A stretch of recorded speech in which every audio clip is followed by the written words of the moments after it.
Magandang araw mga kagulay, welcome back sa akin channel. Greggy Farmer nga po pala ulit to. Bali ngayon ay mag-update tayo dito sa ating farm, dito sa ating mga tanim. Ito yung ating ating ampalaya mga kagulay. May mga bunga na talaga siya mga kagulay. Ayan, ang bunga niya mga kagulay. Ayan, bunga niya mga kagulay. Medyo na-delay talaga siya mga kagulay, gawa nga nung mga paghampas-hampas ng hangin. Kung mapapansin niyo naman mga dahon niya ay maganda na siya mga kagulay. Yan. Pero halatang stress siya mga kagulay, gawa nga ng ng hangin. May mga bunga na siya mga kagulay. Yan. Kung nyo, parang wala lang siyang bunga, parang mga dahon lang, pero ayan mga bunga niya. Yan. Yan siya. Yan ang update dito sa ating ampalaya. I-update ko ngayon mga gulay, gawa nga ng uuwi ako ngayon sa amin sa Ilocos. Mga January na rin kami pabalik. Nakakaano ng ito ay haharbisin na lang nila. Pag-harvest na lang namin dun sa iiwanan namin dito. Yan. Yan ang ating ampalaya. Yan, malalaki ang bunga niya mga kagulay. Yan. Dito tayo sa kabila. Yung mga malalaki na talagang bunga mga gulay. Although na pitasan na namin to ng mga kagulay, yung mga unang bunga niya, hindi pa naman karamihan, gawa nga ng mga unang bunga lang mga kagulay. Ito may naiiwan pa pala. Ayan. Ayan, pwede na yung harbisin mga kagulay. Ayan, malalaki, maganda yung bunga mga kagulay. Ayan. Ayan ang ating ampalaya. Hanap dito kayo dito sa yan ang mga bunga niya mga kagulay. Yan, ganda. Yan malalaki. Yan siya. Tapos punta tayo doon sa pipino. Isang update na lang mga kagulay. Kaya yan nga, para makita nyo rin lahat. Pero yung pipino natin mga kagulay ay kawawang kawawa talaga sa hangin.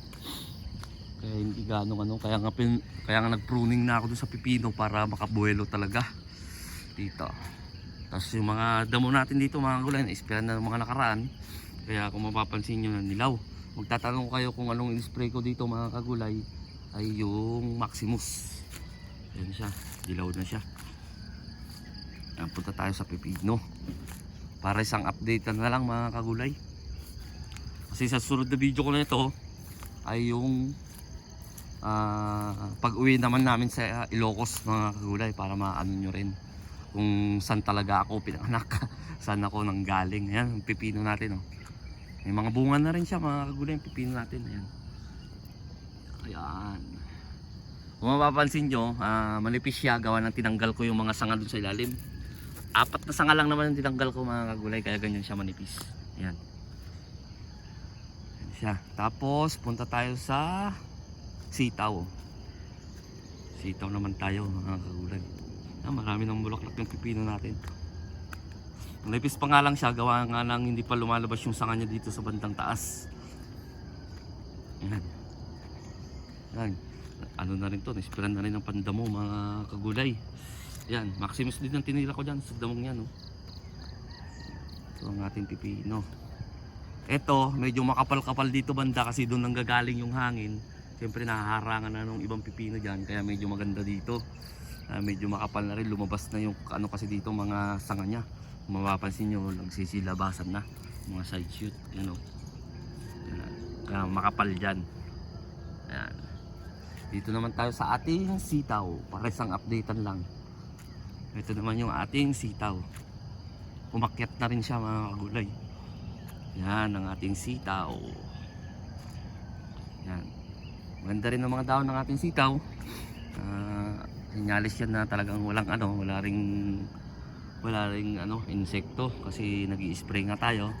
Yun, yung gamit ko muna pang spray dito mga kagulay, pang maintain ay yung Bio Optimax at saka Formula 1. Kaya yung dating gapang niya wala na kayong makikita mga kagulay. Formula 1 ang pinangtira natin dyan. Yan siya. Yan ang ating sitaw naman. Yung sa okra doon, malayo, medyo malayo doon mga gulay. Tumubo na rin siya mga kagulay. dito, tataniman natin ng ampalaya. Sabi ko sa'yo, sa ibang update na lang natin yan. Nagagong update na lang natin yan mga kagulay. Wala pang tanim yan mga kagulay, aayusin na. Ano dyan, ang target na mataniman, mga kalagitnaan siguro ng January mga kagulay. Sa ngayon, busy pa, gawa ng uuwi. Kaya hindi pa namin masikaso. Tsaka nung pagdating namin, sama na namin naasikaso na pagbalik mga kagulay. Tapos yung tataniman ng pipino at saka sitaw ulit doon, January na rin yun mga kalagitnaan, para tuloy-tuloy na talaga. Ito ang ating sitaw, ganda ng tingnan, no? Matangkad na siya. Ayan, wala na siyang ano, yung makikita yung tama dyan ng gapang, yung mga dati pa lang. Ayun, yung mga sa ilalim pa, yung dati pa yan. Ayan siya. Magpupruning din ako dito mga kagulay. Kasi moron pruning nga ako, kilala nyo naman ako, lalo sa mga legit na sumusuporta sa akin. Moron pruning ako mga kagulay. Ayan siya. Nalinisan na rin ng asawa ko yung mga puno, mga damo-damo. Pero may mga natira pa doon hindi nalinisan mga kagulay. Baka pagbalik na lang din yun. Gahol na sa oras. Kasi may kwento ko lang mga kagulay, last kasi na uwi ko doon sa amin sa Ilocos ay 2014 pa. Simula nung nag-abroad ako mga kagulay. Simula nung pumunta ako ng Saudi 2014, mga August yata yun. Ganun ulas na uwi ko yun.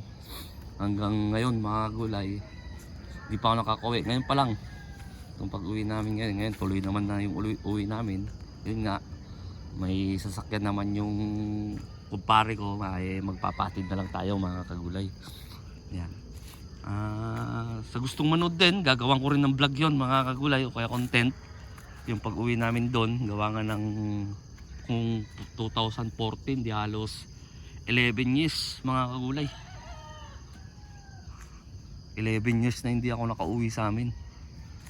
Kasi yun nga, yung napangasawa ko ay taga Mindanao. Nung nasa abroad naman ako 2014, nag-abroad ako, umuwi na rin naman yung ano, yung mag-ina ko dun, kaya doon na ako nauwi. Siyempre magkalayo mga kagulay, may pamilya na rin ako, doon ako dumidiretso nung 2017. Tapos nung pag-uwi ko naman, nung pandemic naman, kapag galing kasi dati, may paliwanag ko lang mga kagulay, pandemic dati kasi nung pag-uwi ko galing Saudi, pandemic, pag galing ng Saudi, ko-quarantine ka sa Manila sa hotel, tapos pagkatapos ng quarantine, clear ka na, hindi ka, kung saan yung dineclare mong na probinsya mo, doon ka na ihatid mismo. Hindi ka na ihatid, kumbaga doon ka, kailangan doon ka uuwi mga gulay. Hindi kasi pwede dati nung pandemic na pupunta ka ng, pupunta ako ng Ilocos, tapos pupunta na naman ako, kasagsagan pa ng higpit noon, kaya hindi na talaga ako nakauwi. Hanggang ngayon umuwi ako 2021 yata mga kagulay, pagkatapos ng Pasko. 2020 mga January, mga ganoon, hindi ko na matandaan mga kagulay, basta 6 years ako sa Saudi. Yun, kwento ko lang mga kagulay, pero itong content na to ay dito sa tungkol dito sa ating halaman. Kasi ito yung huling vlog ko sa 2025 dito sa farm. Kasi magbablog din nga ako, sabi ko kanina, magbablog din ako sa pag-uwi namin doon sa Ilocos, para makita nyo rin kung saan ako nang galing talaga mga kagulay. Doon ako sa na palipat-lipat kasi ako sa pag-aaral sa Cavite. Doon ako, tapos medyo basta hindi na dapat yung kwento lahat mga kagulay. Transfer na naman sa Ilocos. Ganun kasi nangyari sa akin mga kagulay. So ayun mga kagulay, update ko lang kayo dito sa ating mga halaman. Pinakita ko lang sa inyo. Yan.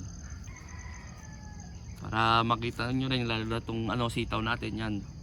Sinyalis na wala siyang sakit, wala siyang kung ano man. Kasi naalagaan natin ng mabuti. Ganyan na lang naman ang paghahalaman mga kagulay, kailangan talagang tutok. Kaya nga ito, sabi nga ng iba, para ako si Raulo, kinakausap ko raw ang halaman ko. Kasi ganoon naman talaga mga kagulay, may buhay din tong mga natin, mga tinatanim natin. Kailangan din natin kausapin, lalo na ito maiiwan ko sila ng halos 1 linggo kasi ito banda, sa totoo lang mga gulay, pagbalik namin to may bulaklak na to mga gulay, 7 days o kaya ito mga sanga nya, ito mga side shoot nya baka nandito na to. Kaya nga kinakausap ko sila na dapat hindi sila pumunta dyan, dapat umano na sila to, gagapang na sila dito sa trellis nya. Ayan, papakita ko sa inyo lahat mga kagulay. Ayan, nakuha sa tiyaga mga kagulay, kahit hinampas-hampas siya ng hangin. Dito hindi naman ganong hampasin ng hangin dito mga kagulay, dito sa sitaw na gawa ng doon nga lang gagaling yung hangin, yung talagang yung ating ampalaya. Pero kahit ganon, nakuha sa tiyaga. Kapag meron yung marami ring mga talbos doon na nabali, pero tiyaga pa rin. Yun nga yung pinakita ko sa inyo doon ay nag-ano na siya, nagbumunga na siya mga kagulay. Yan, pati ito hindi ganong nahampas dito sa ilang linya dun sa bukana, yun ang talagang hinahampas ng hangin, kaya ganon ang nun mga kagulay. Ayun, malalaki na siya. Kung titignan nyo, yan ang mga side shoot niya, nagsisilabasan na mga niya, ayan mga bunga na lahat yan mga kagulay.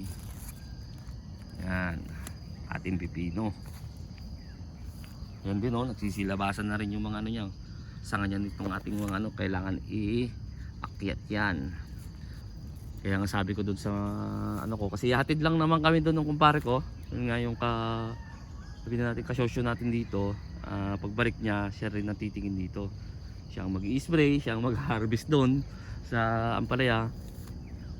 Pagdating na lang namin ng siguro ng January. Kasi January 1 babalik din kami mga kagulay. January 1 balik kagad kami mga kagulay. Total hindi naman kami susunduin. Sasakay lang kami ng bus. Yun lang, kahit sabi natin puyat tayo kasi 31 ng gabi, puyatan yan hanggang magdamagan o kaya hanggang madaling araw. Okay lang naman na magbiyahe kagad ng pagkahapon o kaya umaga, kasi sasampa lang naman sa bus, doon na lang magpapahinga mga kulay sa bus. Yun na lang yung plano, kasi hindi nga pwedeng magtagal doon gawa na itong mga ating mga alagang gulay, walang yan, kapal ng ating pipino. Wala na kayong makikitang dyan, mga dilaw-dilaw, gawa ng alagang spray talaga to ng basta kapag ganito mga kagulay, pipino yan, dapat alagang fungicide mga kagulay. Lalo dito kahit sabihin natin na halimbawa hindi umuulan dito, kasi ulan-init tapos hangin pa. Halimbawa naman hindi umuulan, laging mahangin, ay meron pa rin punggus yun mga kagulay, kasi sumasama sa hangin ang punggus. Kaya kailangan pa rin natin, kahit sabihin natin sa inyo hangin lang walang ulan, kailangan pa rin natin mag-spray ng pampunggus. Yan siya. Yan ang ating manipis pa siyang tingnan, pero kapag balik ko mga kulay, update ko kayo ulit. Tingnan nyo, makapal na to kasi napruningan na nga siya. Bumuelo na pati siya mga kagulay, gawa nga yung pagka-pruning. Bali 4 lang, dapat nga 5, pero 4 lang ginawa ko. Hindi, dito na naman yung mga aso. Hey! Ay, lintik na mga aso to na. Butas na yung plastic dyan Yan ang ating mga halaman. So hanggang dito na lang ako siguro mga kagulay, gawa nga ng may natira kaming aabunuhan pa. Kailangan namin mabunuhan yung sitaw para makakain naman sila, kasi 1 linggo rin hindi maaabunuhan. Although lingguhan naman ang abunuhan, pero bago umalis kumbaga ay para maabunuhan siya. Yan ang mga bunga ng atis makakapal na rin siya kahit na hampas ng hangin. Yan siya. So ayun mga gulay, hanggang dito na lang ako. Bago pa lang sa munting channel ko, huwag niyo kalimutang mag-subscribe. Click niyo na rin po yung notification bell para updated kayo lagi sa gagawin kong video tungkol dito sa pagtatanim ko.